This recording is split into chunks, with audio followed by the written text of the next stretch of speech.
प्रधानमंत्री नरेंद्र मोदी की भाषण का स्तर लगातार गिरता जा रहा है। उनकी भाषा का स्तर दयनीय हो गया है। प्रधानमंत्री नरेंद्र मोदी उन शब्दों को बोल तो रहे हैं, मगर वो खुद मानो थक गए हैं अपने झूठ से। शर्मनाक बयान दोस्तों, हर गुजरते दिन के साथ यह कहीं ना कहीं बौखलाहट के स्तर पर सामने उभर कर आ रही है। मगर प्रियंका गांधी वाड्रा कह रही हैं कि आप महंगाई बेरोजगारी पर क्यों नहीं बोलते। प्रधानमंत्री नरेंद्र मोदी ने कुछ दिनों पहले एक बहुत ही अजीबोगरीब बयान दिया था कि अडानी और अंबानी टेम्पो में पैसे भर भर के राहुल गांधी को दे रहे हैं। अब प्रधानमंत्री नरेंद्र मोदी से वो गलती क्या हुई, अब राहुल गांधी ने टेम्पो को ही मुद्दा बना दिया। कैसे बनाया कुछ देर बाद, मगर देखिए दोस्तों, अब बात टोटी पर उतर आई है। प्रधानमंत्री ये तक कह रहे हैं कि कांग्रेस और समाजवादी पार्टी वाले आपकी टोटी तक ले जाएंगे। मजाक नहीं कर रहा हूं दोस्तों, सुनिए उन्होंने क्या कहा। ये आपके बैंक खाते बंद करा देंगे, उसका पैसा छीन लेंगे। मोदी ने हर गांव में बिजली पहुंचाई, ये आपके घर में बिजली कनेक्शन कटा के फिर अंधेरा कर देंगे। मोदी घर घर पानी पहुंचा रहा है। सपा कांग्रेस वाले आपके घर की पानी की टोंटी भी खोल के ले जाएंगे। अब मैं आपको बतलाना चाहता हूं दोस्तों कि प्रधानमंत्री नरेंद्र मोदी की बातों का जवाब राहुल गांधी कैसे दे रहे हैं। याद कीजिएगा, प्रधानमंत्री ने टेम्पो की बात कही थी। अब राहुल गांधी टेम्पो पर चढ़कर प्रधानमंत्री को घेर रहे हैं। यानी कि इन चुनावों में बहुत ही सार्थक अंदाज में, बहुत ही सकारात्मक अंदाज में, पॉजिटिव अंदाज में राहुल गांधी चुनावों का एजेंडा डिसाइड कर रहे हैं। प्रधानमंत्री नरेंद्र मोदी के पास सिवाय झूठ और नफरती बातें कहने के अलावा कुछ नहीं बचा है। देखिए टेम्पो पर चढ़ के राहुल गांधी किस तरह से पोल खोल रहे हैं प्रधानमंत्री नरेंद्र मोदी की। मेरे में और मोदी जी में यह फर्क है कि मोदी जी का टेम्पो अदानी जी के लिए चलता है, मेरा टेम्पो युवाओं के लिए और अग्निवीरों के लिए चलता है। हेलो, कैसे? नमस्कार। नमस्कार। के चलते मेरे कोई नहीं, कोई टमाटो की नौकरी कर रहा, कोई बाहर की नौकरी कर रहा, कोई किसी को प्राइवेट सेक्टर में गया। हमारा साथ मैटर नहीं है, जैसा देश हमने अपने मैनिफेस्टो में लिखा है कि अग्निवीर योजना को हम कैंसिल कर लें। जी का टेम्पो जो है अदानी वाला है, हमारा टेम्पो अग्निवीर वाला है।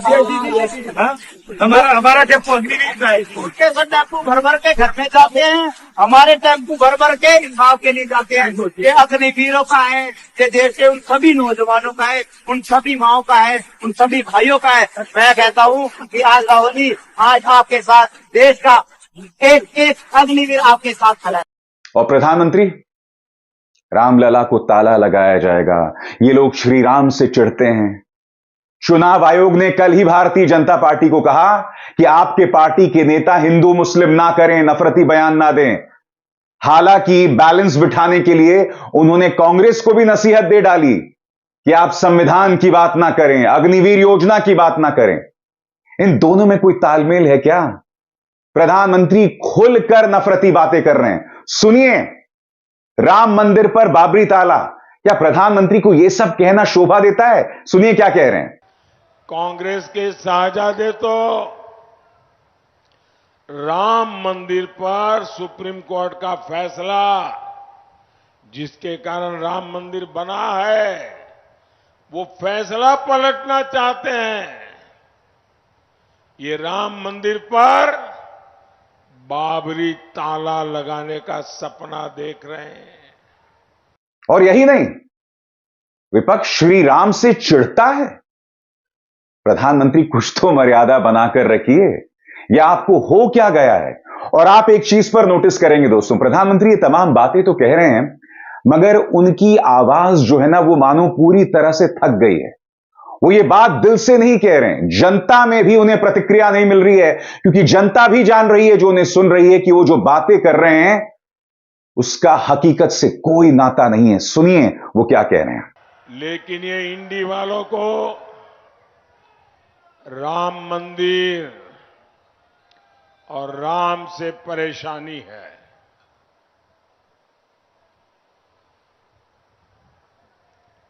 सपा के एक बड़े नेता कहते हैं राम मंदिर तो बेकार है, बेकार। सपा खुलेआम कहती है राम मंदिर जाने वाले राम भक्त पाखंडी है, पाखंडी। एक और इंडी नेता ने कहा राम मंदिर अपवित्र है। समाजवादी पार्टी और कांग्रेस वाले आपकी टोटी उठा के ले जाएंगे। प्रधानमंत्री, अब आप अगली बात क्या कहने वाले हैं कि कांग्रेस और समाजवादी पार्टी आपकी चप्पल लेके भाग जाएंगे, कि कांग्रेस और समाजवादी पार्टी आपके टूथपेस्ट से नमक चुरा के भाग जाएंगे, कि कांग्रेस और समाजवादी पार्टी संडास से आपका डब्बा लेके भाग जाएंगे, कि कांग्रेस और समाजवादी पार्टी आपकी आंखों का सुरमा चुरा के भाग जाएंगे। प्रधानमंत्री, मुझे लगता है कि भाषा की कुछ मर्यादा होनी चाहिए, आप उसे भूल रहे हैं। प्रियंका गांधी वाड्रा पूछ रही हैं कि प्रधानमंत्री आप मुद्दों की बात क्यों नहीं करते। सुनिए वो क्या कह रही हैं। हमारे प्रधानमंत्री आपके सामने आते हैं तो महंगाई का शब्द उनके मुंह से नहीं निकलता, बेरोजगारी का शब्द मुंह से नहीं निकलता। पूरी दुनिया में सबसे ज्यादा बेरोजगारी, और आप प्रधानमंत्री हैं, इतना बड़ा पद है, इतना तो आदर कर लीजिए जनता की कि इस बारे में बात तो करें। 10 सालों से सरकार चला रहे हैं, क्या बातें करते हैं आपके सामने आकर कि कांग्रेस पार्टी एक्सरे मशीन लाएगी, आपके मंगलसूत्र चुराएगी।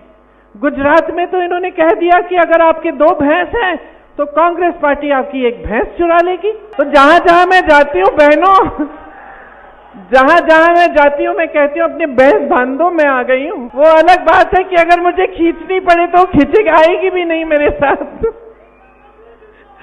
तो बात यह है, हम हंस रहे हैं, हम हंस रहे हैं, लेकिन ये हंसने वाली बात नहीं है, ये दुख की बात है। ये दुख की बात है कि आज हमारे देश के जो सबसे बड़े नेता हैं वो इतना भी आदर नहीं कर रहे हैं हमारी देश की जनता की कि चुनाव के समय जब वोट लेने का समय है, 10 साल आपकी सरकार रही है, तो कम से कम जो जो आपने किया है विकास के लिए वो गिनवा लीजिए, जो आप करने जा रहे हैं वो बता लीजिए, दीजिए नौजवानों को। और जो सबसे बड़े संकट है जनता के, महंगाई, बेरोजगारी, इनके बारे में बात तो करिए। ठीक है, आपसे नहीं रुक पाया, आप नहीं कर पाए, ये सुलझा नहीं कर पाए, कम से कम बोलिए तो सही, कहिए कि मैं जानता हूं कि इतनी बेरोजगारी है कि आप मुश्किल में हैं, मैंने कोशिश की, मैं कोशिश करूंगा, इतना तो कह दीजिए। लेकिन इतना भी नहीं कहते हैं, वो भैंसों की बात कर रहे हैं, मंगलसूत्र को चुराने की बात कह रहे हैं। कभी इंटरव्यू देते हैं तो जो 10 सालों से उनकी राजनीति रही है, धर्म की राजनीति, जिस आधार पर उन्होंने हर एक भाषण दिया है और आज भी चुनाव में रोज रोज दे रहे हैं, उस पूरी राजनीति का खंडन एक इंटरव्यू में कर डालते हैं कि अगर मैं हिंदू मुसलमान की बात करता तो मैं इस देश के प्रधानमंत्री बनने के लायक नहीं होता। खुद कह रहे हैं, खुद कह रहे हैं। तो इसका मतलब क्या है बहनों और भाइयों? इसका मतलब है कि जो राजनीति आपने की जीवन भर, जो आपकी विचारधारा रही है, जिस आधार पर आप 2 चुनाव जीत कर आए हैं, उसका आपने खंडन कर दिया, उसको आपने एक इंटरव्यू में नकार दिया। तो आप उस पे ही नहीं खड़े हो पा रहे हैं तो अपने वादों पे क्या खड़े होंगे? जो आपका आधार है उस पे तो खड़े हो जाइए। राहुल गांधी जी अपने आधार पर शुरू से खड़े हैं।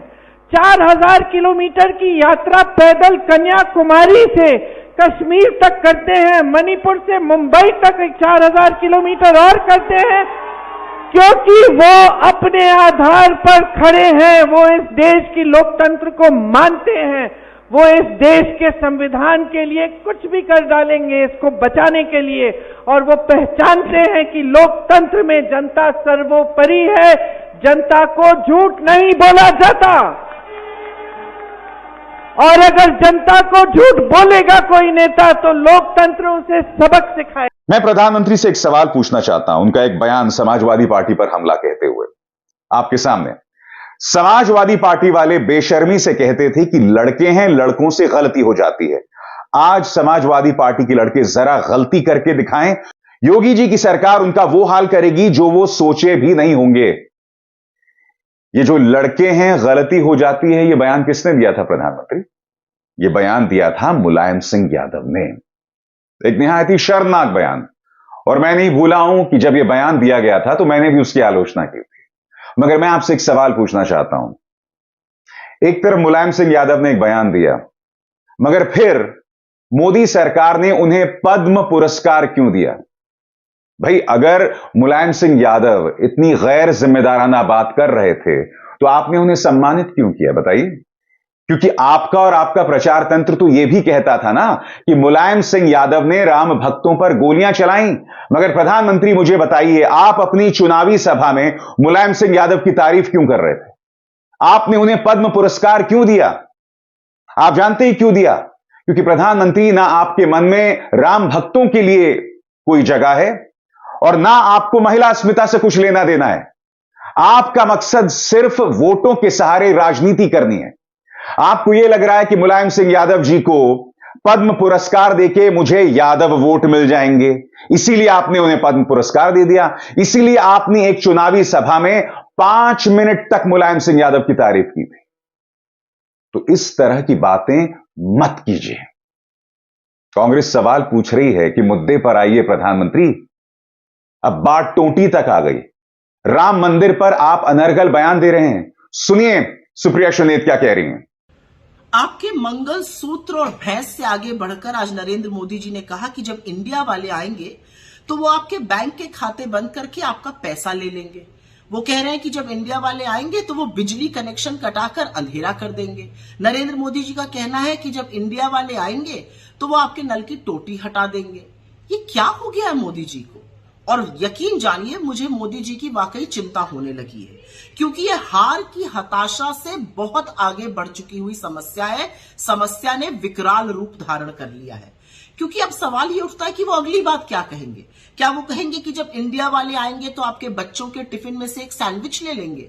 जब इंडिया वाले आएंगे तो आपके बच्चे बाहर खेलने जाएंगे तो उनका बैट चुरा लेंगे? क्या वो ये कहेंगे कि जब इंडिया वाले आएंगे तो मटर पनीर की सब्जी में से पनीर ले जाएंगे? क्या अब वो अगली बात ये कहेंगे कि जब इंडिया वाले आएंगे और कपड़े सूख रहे होंगे तो शर्ट उठा के भाग जाएंगे?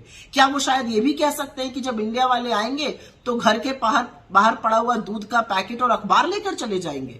अब क्या नरेंद्र मोदी जी अगली बात ये कहेंगे कि जब इंडिया वाले आएंगे तो मंदिर के बाहर की चप्पल ले जाएंगे या गाड़ी में पाइप लगाकर पेट्रोल चोरी कर लेंगे? ये हो क्या गया है मोदी जी को? मुझे नहीं पता कि ये उम्र का तकाजा है या दिमागी दिवालियापन है, लेकिन जो भी है, एक बात की खुशी है कि नरेंद्र मोदी जी भी अंततोगत्वा ये स्वीकार रहे हैं कि इंडिया वाले आ रहे हैं। इसका साधुवाद, आप सच को स्वीकार रहे हैं, ये अच्छी बात है। इंडिया वाले आ रहे हैं, इंडिया की सरकार बनेगी, लोगों की सरकार बनेगी, आपकी मन की बात से छुटकारा मिलेगा। उसी को सोचकर ये देश उत्साहित है। दिक्कत यह है कि प्रधानमंत्री, आपके पास मुद्दे ही नहीं हैं। राहुल गांधी लगातार आपको मुद्दों पर घेर रहे हैं और ताजा मुद्दा फाइनेंशियल टाइम्स का है, जिसमें एक कोयला घोटाला सामने उभर कर आ रहा है और इसमें कथित तौर पर गौतम अडानी का हाथ है। राहुल गांधी क्या कह रहे हैं आपकी स्क्रीन पर। भाजपा सरकार में भीषण कोयला घोटाला सामने आया है। वर्षों से चल रहे इस घोटाले के जरिए मोदी जी के प्रिय मित्र अडानी ने लो ग्रेड कोयला को 3 गुने दाम पर बेचकर हजारों करोड़ रुपए लूटे हैं, जिसकी कीमत आम जनता ने बिजली का महंगा बिल भरकर अपनी जेब से चुकाई है। क्या प्रधानमंत्री बताएंगे कि इस खुले भ्रष्टाचार पर ईडी, सीबीआई और इनकम टैक्स को शांत रखने के लिए कितने टेम्पो लगे? 4 जून के बाद इंडिया की सरकार इस महा घोटाले की जांच कर जनता से लूटी गई पाई पाई का हिसाब करेगी। तो जैसे मैंने कहा दोस्तों, टेम्पो के मुद्दे पर राहुल गांधी लगातार घिर रहे हैं। और अब फाइनेंशियल टाइम्स की यह खबर जो प्रधानमंत्री नरेंद्र मोदी के लिए नया सिरदर्द है। राहुल गांधी इस मुद्दे को खुलकर अपनी चुनावी सभाओं में उठा रहे हैं। सुनिए उन्होंने क्या कहा। फाइनेंशियल टाइम्स में एक आर्टिकल आता है, अदानी जी इंडोनेशिया से कोल खरीदते हैं, उसकी प्राइस को इन्फ्लेट करते हैं और हिंदुस्तान के जो पावर कंपनीज हैं उनको वो कोयला इन्फ्लेट करके बेचते हैं। हजारों करोड़ रुपए उन्होंने ऐसे ले लिए। एक तरफ प्रधानमंत्री हैं दोस्तों, जो अपने ही भाषण से थक गए लगते हैं, और दूसरी तरफ विपक्ष है। और मुद्दा सिर्फ राहुल या प्रियंका का नहीं है दोस्तों। आप चाहे तेजस्वी यादव को देखें, अखिलेश यादव को देखें, अरविंद केजरीवाल को देखें, इनके मुंह से कभी भी कोई जहरीली बात नहीं निकलती, मगर हमारे प्रधानमंत्री हैं जो अपने स्तर को, प्रधानमंत्री का जो अपना एक लेवल होता है, उसे तार तार कर रहे हैं हर गुजरते दिन के साथ। मैंने आपको उनके भाषण सुनाए। प्रधानमंत्री खुद थक रहे हैं अपनी बातें कहकर। भाई, चुनावी प्रचार में आपका गला भर जाता है, आपका गला फंस जाता है, वो बात समझ आती है। वो हम प्रियंका गांधी वाड्रा में भी देख रहे हैं, राहुल गांधी में भी देख रहे हैं। मगर चूंकि मन में जहर नहीं है, चूंकि झूठ नहीं बोल रहे हैं, तो अब भी उनकी वाणी में ऊर्जा है, अभी भी उनमें ऊर्जा दिखाई दे रही है। मगर प्रधानमंत्री पूरी तरह से थक गए, और इसलिए नहीं कि वो लगातार सभाएं कर रहे हैं, बल्कि इसलिए क्योंकि वो भी जानते हैं कि अधिकतर बातें जो कर रहे हैं उसका सच्चाई से दूर दूर तक नाता नहीं है। अभिसार शर्मा को दीजिए इजाजत। नमस्कार। स्वतंत्र और आजाद पत्रकारिता का समर्थन कीजिए, सच में मेरा साथी बनिए। बहुत आसान है दोस्तों, इस ज्वाइन बटन को दबाइए और आपके सामने आएंगे ये 3 विकल्प, इनमें से एक चुनिए और सच के इस सफर में मेरा साथी बनिए।